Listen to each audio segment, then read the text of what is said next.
Hi, I'm Julia. We're going to try a little video blogging here at Measure of Doubt. Since our site is so focused on rationality, I think it's a good starting point to talk about what that means.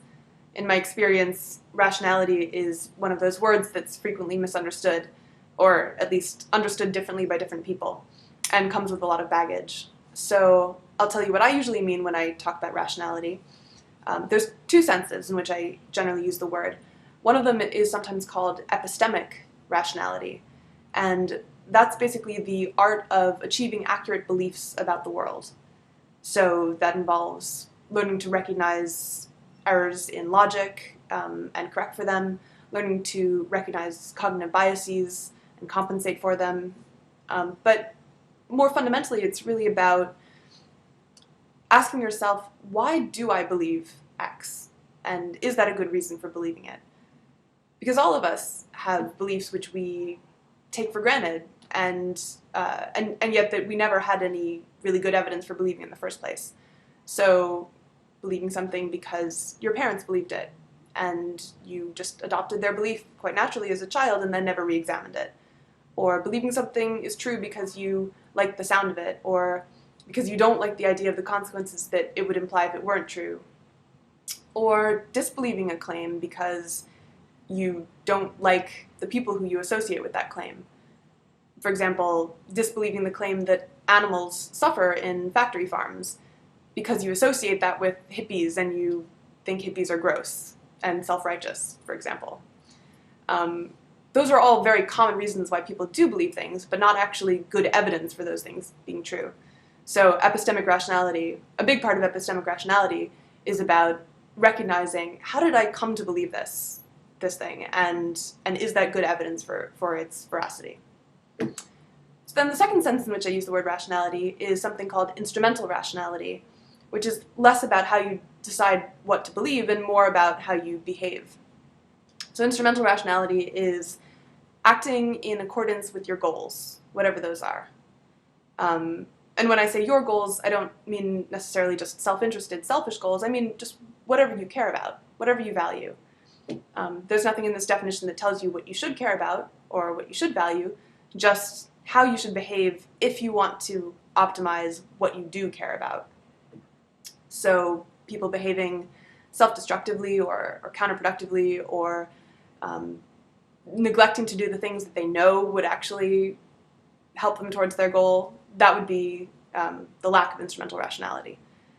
And epistemic and instrumental rationality are obviously closely related.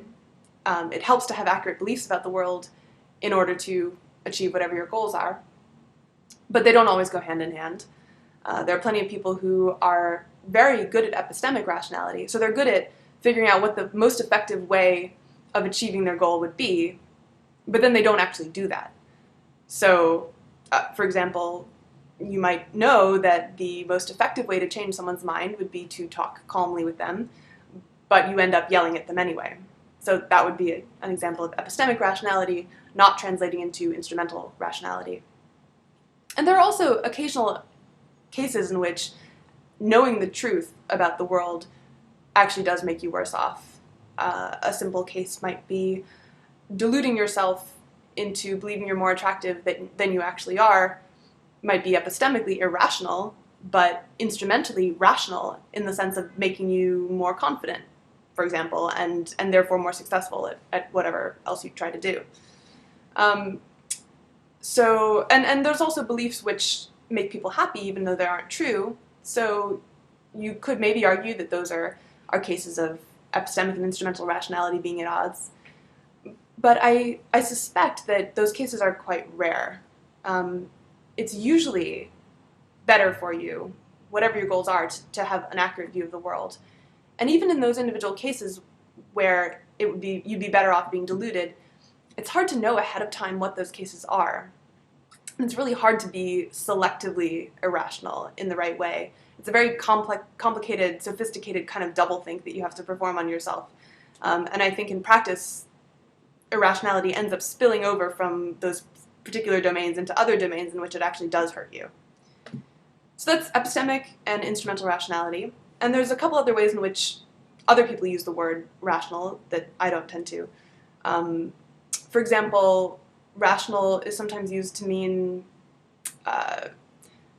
lacking emotion or passion, I think.